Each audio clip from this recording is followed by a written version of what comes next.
damage through from Sejuani just through base damages as a support. Yuzbon, Heart, they're on a scaling, long-range damage backline, but if they fall apart in the 2v2 to something cheesy like this could be a very intricate game. Yeah, I'm glad to see Rascal Jester. They seem to have put all of their willpower into trying to find the most advantageous draft possible. We talked about how Ebby had free reign to pick the Gnar into Sejuani matchup, but now it's actually Ino who's going to be having the counter, typically thought of as a very favorable matchup to take the GP here into the Gnar. So really flexing their muscles, going vintage 2019 G2 or 2019 Griffin type angle with all this flexing and big brain thinking. But we are on to the Rift to see how it does all play out. And that's a very nice Yasuo skin. And that's a ghost on Yasuo? Oh, this is the Ruined King one. This is the Bilgewater Yasuo. Nice. This is like the I can't remember the exact name for it, but this one is Sea Dragon? Sea Dog? That sounds about Sea Dog. Sea Dog, that's it. Yeah. So for those of you that didn't play the Ruined King game, Gangplank also has another one of these skins. I actually wonder whether Ino has gone towards that, because that's the kind of the ruined Gangplank with the Buru artifact, which Gangplank the Betrayer. He steals it from Alawi's. It's a really good game, by the way. I played like 60 hours of it on stream at like 2 a.m. in the morning to like 2 folks watching from North America in a different time zone. So I don't know who they are, but if they're in fact, and that's the skin. Okay, we have a Ruined King draft from Rascal Jester, I suppose. Skinergy. Very nice, very nice. Skins get wins. We all are well aware of that law of League of Legends, but one thing that's now give me Ruined King Ari. Give me that. One can only hope. Go on. I won't delay a little anymore. Carry on. Oh, yes. One other law of League of Legends, although this early aggression might cut us off before we get there, is that you typically don't want to be playing Sejuani into Trundle. I don't think you want to be playing Poppy into Trundle either, so Steel, with the big season he's having, could definitely be a star here, but look at the way they're fighting down here. Yeah, but what happened here is basically Rascal Jester so this is a meme way back from Season 4 and Season 5, for those that remember it. They just get auto-spaced. They literally just walk up, they're looking for melee versus range, getting those free auto attacks in, and it didn't happen. Harp on Yuumi backsteps the Yasuo Q, backsteps the auto attacks, and Rascal Jester now have to sit there watching their 2v2, which has struggled to come online throughout this entire split, get absolutely demolished at level 1, and have to just cede all pressure in this lane, which potentially had some kill combos earlier. The only caveat is Hatchemetch is on this side of the map, made it very quickly towards bot side. The wave has been shoved in. There is a Poppy gank angle. Yeah, this is pretty brutal the way this level 1 plays out. And Steel putting on the pressure in another lane as well, going to get down that pillar. Chain. The electrocute into the binding onto recap, and that should just be the chomp after the flash. That's the nice angle coming through. Steel getting it started here with the first blood. While Rascal Jester's eyes are on the bot side of the map, they lose something around mid, and Hatchemetch, he's thinking about doing a switcheroo, thinking about catching someone out, but he's on a ward. He's on a ward, and that means that DFM, they get to play aggressively around bot side. They get to push in this wave yet again. They get to stop any kind of reset kind of play coming in, or rather revenge play from Hatchemetch. DFM are absolutely reading Rascal Jester in this early game. And that's what Trundle does. He invades on the Poppy, not even going to need to win the fight because he's already taken the buff. The buff burglar is out and about. The troll is trolling. Steel looking so good already at 3.5 minutes. Salt doesn't have level 3 yet. They don't have wind wall. This could be very, very dangerous. Oh, man. The possible decapitation coming on through from that boomerang blade. I mean, look at this harass. This is so hard for Soul and Secret. Yeah, so, I actually said this when I was on broadcast the other day, but the person I've cast the most in my casting career outside of the LJL, it actually might be DFM, some of their players, but I believe it's actually some players from the UK university scene. And there's one particular player, a guy called Gregors, who is a massive Sivir player. He was one of the first players to pick up Lethality Sivir, so I've chatted a lot to him about the champion, and his opinion on Sivir is basically, you get... smart get production, man. I love you, Chris. Chris, you're awesome. So, one of the things about Sivir is that you're a good champion when you don't have to worry about laning phase. When you just make it non-interactive. If Sivir gets to shove, gets to play from a huge range and just play off of the wave rather than playing within auto-attack range, Sivir is a good champion. Right now, when you get to see Sivir perma-push, get you on the turret, you don't get to lane against Sivir. You don't get to expose Sivir's weak early game and lack of damage because she's just got you on the turret. You need to fight against the minions, not against Sivir. And that means that when you're sat here as Rascal Jester, you're really having to wonder now, well, what do we do against this champion, which is outscaling us, but we can't interact with? Yeah, it's a really, really great example of DFM's poise and their experience. I mean, the spacing, the wave management to reset aggro level 1, to get the hard shove, to just keep Soul and Secret from accessing favorable trades means that they are at such an advantageous position. They even get a first plate here at 5 minutes. And yeah, Utapon making the crit Sever lip lane dominant, that's an accomplishment and a half. Well, the good thing for Rascal Jester is not led to... I don't know. I was about to say it's not led to, like, Rascal Jester getting shut out of the game. But the thing is, we see this a lot with Kalista, right? I like that recall. It means they get to see... I mean, you still have Spell Shield at this point, right? You don't get to all in, even with something like a Flash Q from Sejuani. But, I mean, Soul and Secret, they're not, like, out of the game yet. They managed to collect some wave at tower. They've lost a plate, yes, but they're not out of the game just yet. Now you're waiting for that level 6, see what you can do with it. But while this is happening, I mean... DFM are happily finding lane advantages, not just on the bot side, but on top side. He's doing the Chief Keep. Oh, I love it. Oh, so it didn't work! Oh, no. I mean, this just goes to show, though. Going back to skill gaps, we have one on the other side lane. This is dangerous. This is dangerous. That's some dead, folks. Goodbye, Secret. I mean, I guess now we see why Soul picked up the ghost of his own. At least he gets away from Utapon's wrath, but Recap not going to escape the anger coming forward from Steel. He wants to keep forcing the plays. That is a chunked out chicken.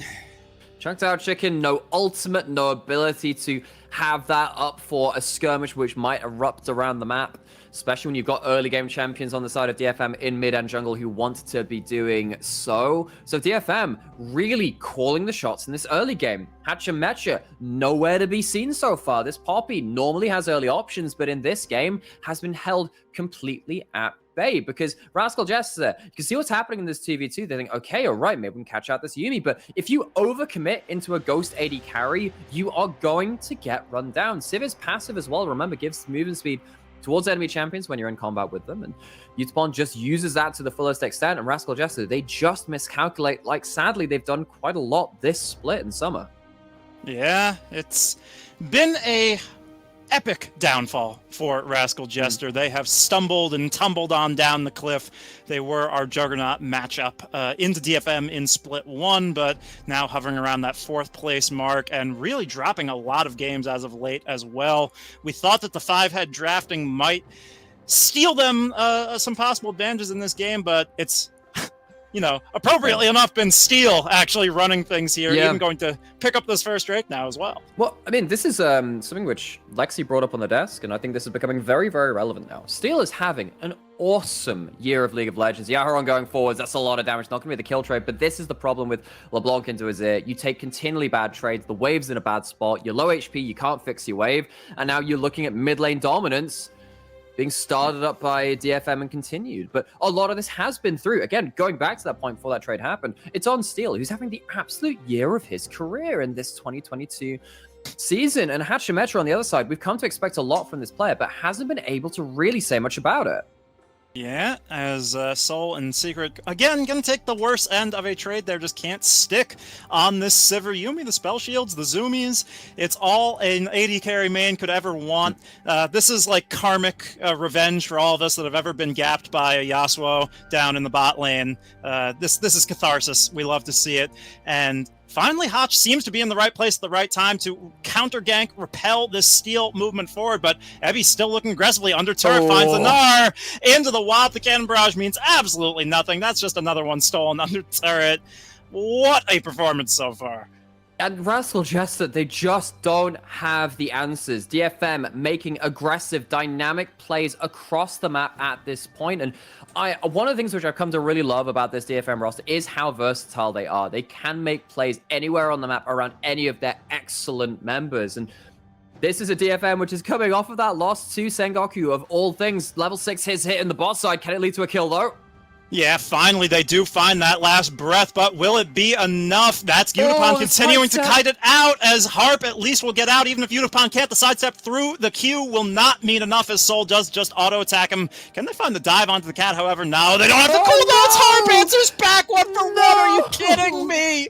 Oh, it's a tragedy. Is now Hotch caught in the wrong place, tries to use Trundle's Pillar against him, but Yaharong doesn't want to let him escape. The phase rush going to be good, but you can't get around Ebby. He's on a mad orange Yordle, and he does not want to let you live, although the flash juke could mean something. The last auto off the red buff, no shot. Yaharong over the wall, finally converts. Oh, you saw looking for something? Oh, no. Man, the 1-for-1 for the cat! You hate to see it, man. I mean, part of me thinks something. that's worth it. Part of me actually think that's worth it. Because if Yasuo has gold, you don't care if you're trading it with the Yuumi, because the Yasuo is so much a large part.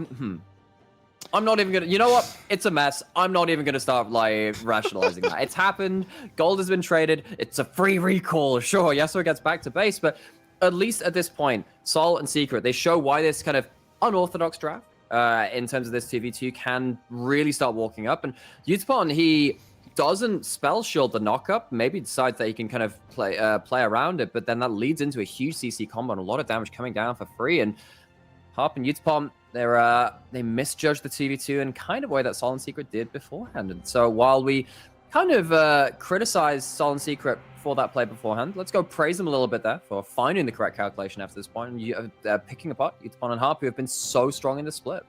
Speaking of getting picked apart, I know, getting cut to pieces by Ebby's Gnar. This is so hard, man. The wallop into that boulder will secure his fate. And as the GP one-trick aficionado of the LJL, I gotta say, this is painful. You're down 23 CS in a matchup you're supposed to counter. Just really feels grim at this point for Rascal Jester. So the thing is, like, in terms of like the counter, non-counter thing, I do genuinely feel like in this season, Gnar has been basically devoid of counters unless you are a very good Yone player or a very good Aurelia player. If you're in the LPL, maybe it's a bit of a different story when you're fighting all the time and everyone is very confident about taking those fights on the right kind of timings. But in this game, you are looking at Ino, who is given a draft advantage with this switch of the Sejuani down into bot side to try and bait out the Gnar pick and try and get that counter matchup. He was given that advantage, and it's just not worked out for them. Rascal Jester just haven't had options, and now Ebby just absolutely monstering in the 1v1. Come on, man. You can't do this to him. Proxying behind the tier 1. Meanwhile, Steel coming into the mid lane with that first Herald. We didn't even catch that. Is sitting securely in his pocket as well. So plate gold just waiting to be accessed at any time. I mean, this is brutal. So I knew that Sejuani had Spellbook. And this is the thing which, in one of the finals which Tarzan played against Hal, I'm trying to think if it was actually versus T1 at that point. It must have been, I think. I think it was T1. He took the Spellbook Sejuani jungle. He just like randomly teleport into gank. So I saw like the teleport to me, like, oh, it'll be repack, congratulations. And I see the Sejuani pop up, like, oh, hi Sejuani. And then Azir pops up behind him, like, double TP to reset. Hell yeah, let's go for it. But of course, into the Trundle, you are looking more for Spellbook to stop like getting into negative armor when you get Trundle ulted while your Aftershocks active. You can definitely understand the tech, but Secret has the Ignite available, maybe ready for some aggressive plays. Ebby is certainly ready for them. Doesn't quite kill off the wave, but I know taking a turret shot after the last minion dies. Leave him alone, man. He has a family.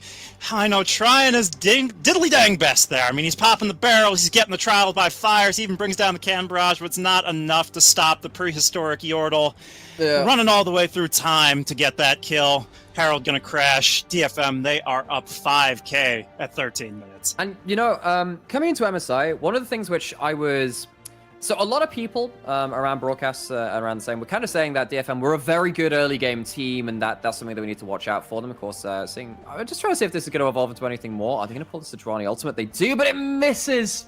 Yeah, the counter will be the Yuumi ultimate coming out. That final chapter going to lock everybody up. Hotch trying to go into that Keeper's Verdict to try and get on out.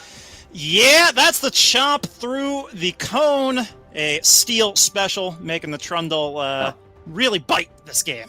Yeah, but my opinion is the LJL is typically not a great early game region. We like to sit and wait for those objective timers, wait until we can start playing around better... Okay, exhaust coming through, clutch from Harp. Yeah, I mean, look at the Yuumi right in the nick of time, and now Utapon even wants to clear out the wave, proc that fleet of foot, and chase Soul down. No fear with Steel coming to back it up. There's some casters left, but just gonna let those ones fall, not gonna overforce the dive with the reinforcements coming from base. I love how this is. I don't think the LJL is a great or particularly fast early game region, and then everything starts happening at this point. But out of the teams, DFM are definitely the best early game team in the LJL. And this was something that when we see them go internationally, some people were kind of going, oh, DFM are a very good early game team. It's kind of hard to read that when you have such an early game region. That was one of the things, sorry, not an early game region, rather. It's kind of hard to read that because you don't have a great benchmark, but DFM have continually managed to find objectives and say, actually, you know, they can actually find fights at the right moment. It's just sometimes hard to tell how good they really are, but one of the reasons for it is just having such strong lanes to play around. Someone like Abby doing this over and over. Where have I seen this one before? It's on repeat. Every time that Mega is available, just comes on through, hits him with the Gnar. It's a hard time to be a pirate. The plunder is not really readily available for Ino. And I think going back to that early game point, it was even more surprising for me at MSI when DFM showed up and played a pretty decent early game. That was what I took the least umbrage with in that tournament showing from them. So at least they've continued that evolution in regular season play as Yaharong continuing to harass. And as we get into this mid-game, this 15-minute mark, it's a DFM clean sweep. We've been focusing on how well they've been playing, but are there any angles for Rascal Jester to rebound here? You're looking for miracle combos, catching people out. You have a Yasuo to keep people CC'd in place. And if there is a slip, you have a Gangplank, scales and damage. Azir, very much scales and damage. And the Yasuo, of course, doing huge amounts of work when you do get to those item breakpoints. Are they going to get to that point, though? It's a hard ask. I mean, at least Soul does skirt on out of danger for now. Hotch with the Keeper's Verdict into the last breath, but the Gnar, Evie takes no damage! They are trying so desperately. Steel does finally fall, however, so many low health bars, but no kills yet. Hotch still flashes out. They're trying to do it. They're juggling the aggro. Yaharong finally arriving, will flash the wall, goes right over that Emperor's Divide, and now Unibon is here. The final chapter. The Yumi LeBlanc boosting strat rears its ugly head again as Yaharong picks up the double kill, venting all that frustration from yesterday's loss onto Rascal Jester. I wouldn't want to be in their spot, as now Soul forced to be condemned and will finally fall 14-3 DFM. At the start of that fight, yeah, you can sit there going, it's feel good for Rascal Jester, but you should know you are playing for the most little amount of losses you can do, right? At the start of this, DFM, the minimum losses, right? I mean, even at the start of this, I know Dies on Destroy didn't even get to see this during this play. Maybe that's why they thought, oh, we can go for this big play. But you're going into a Mega Gnar that has so many items, so many kills. Yes, you get a couple of kills at the start of it, and it's feel good, but you are always going to lose this fight. They get one kill onto Trundle, and that's all you can get from what is actually a mechanically fairly well-played fight from Rascal Jester. This was just the wrong fight to take. They executed as cleanly as they could, and it still was a huge loss. They couldn't 4v1 the Gnar, and now Soul dashing about the place, trying to live. Yaharong behind enemy lines, but has Harp right on top. So slippery on this Trickster, as that's a nice pick. The Spell Shield not blocking out in time, as now Steel out in the open can get knocked up via that last breath. Under the turret they go, but they don't quite have the damage. He's the Troll King, you fools! At least it's an execute onto one, but that's going to be the Emperor's Divide for no effect whatsoever. Recap desperately trying to shuffle on out of dodge, but Yaharong with the binding down. He's not done yet. He doesn't want to let them escape. The final chapter will seal the final fate for Rascal Jester, although follow-up might be all gone at this point. It's still DFM coming out on top of a very crazy skirmish. I mean, this is the kind of game where every time DFM show up to a lane, they're looking to fight. And they look at the number of stats they have, and they look over at the number of stats that Rascal Jester have, and they say, my number is bigger than yours. Try it. And Rascal Jester, they are trying it. They're looking for these shutdowns. They're looking for the individual picks. But at the end of the day, when you fall behind against a composition that can so readily take fights against you, you are always going to come out on the losing end of it. Yeah, goodbye, Recap. That's Yaharong showing off a little magic trick. He makes the Azir disappear as... I mean, you might as well kill the clone. That's, what, like 20 gold there? It's something.